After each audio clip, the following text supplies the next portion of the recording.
Violence, violence, violence. I don't like it. I avoid. But violence likes me.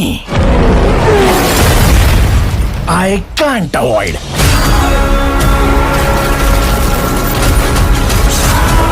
मैं तुम्हारा सब कुछ छीन लूंगी। আজকের কেজিএফ ট্রেইলার সাজানো হয়েছে ট্রেইলার ফ্যাক্ট কি করতে চলেছে চ্যাপ্টার 2 এ তার ধারণা এবং হাজারো অজানা তথ্য নিয়ে। রকি ভাই কোথায় গিয়ে থামবে তা জানতে দেখুন ভিডিওটির শেষ পর্যন্ত। গারুয়ার ফাইল ক্লোজ হওয়ার পর কখন কোলার গোল্ডফিল্ডে আমাদের রকি ভাই, আর এই কোলার গোল্ডফিল্ডে নিজের আধিপত্য বিস্তারের সাথে সাথে রকি ভাই হয়ে উঠেছেন পুরো ভারতের বিগেস্ট বিজনেসম্যান। শুধু বিজনেসম্যানই নয়, সেই সাথে হয়ে উঠেছে ভারতের বিগেস্ট মাফিয়া কিং রকি ভাই।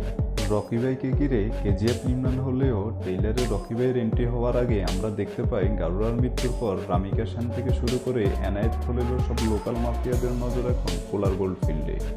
গারুয়ার ক্ষমতার কারণে এতদিন সবাই হাত পা গুটিয়ে বসে থাকলেও এখন সবাই তার পূর্ণ শক্তি নিয়ে প্রস্তুত হচ্ছেন কেজিএফ দখল করতে। এদিকে যার ছায়াতলে থেকে গারুয়া কেজিএফ শাসন করেছিল সেই আদিরার ফিরে এসেছে তার গদি পুনরায় দখল করতে। এখন রকি ভাইয়ের সামনে একজন নয়, দুইজন মোস্ট পাওয়ারফুল দাঁড়িয়ে আছে।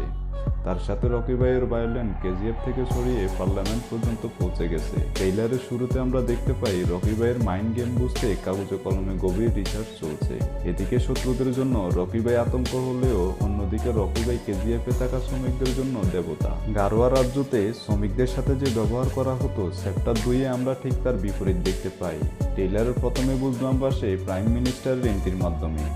রকি ভাইয়ের কিংডম দেখে প্রাইম মিনিস্টারের চোখে মুখে ক্ষমতা হারানোর স্পষ্ট ভয়, আর এই ধারণা থেকে প্রাইম মিনিস্টার প্রকাশ্যে যুদ্ধ ঘোষণা করলেন রকি ভাইয়ের বিরুদ্ধে। শুধু রামিকা সেন না, রকি ভাইয়ের লাশের উপর পা দিয়ে কোলার গোল্ডফিল্ড নিজের করে নিতে আদা জল খেয়ে বিশাল সেনা নিয়ে আদিরাও যুদ্ধ ঘোষণা করেন রকি ভাইয়ের বিরুদ্ধে। মুভি রকি ভাইয়ের হলেও এর সিংহভাগ দৃশ্যেই আদিরার ভয়াবহতার নিদর্শন দেখানো হয়েছে। ট্রেইলারই বারে ডায়ালগ বাজি দিয়ে অলরেডি আদিরা জানিয়ে দিয়েছেন নিষ্ঠুরতার ব্যাপারে রকি ভাইয়ের বুটা লোকে ছাড়িয়ে গেছেন তিনি।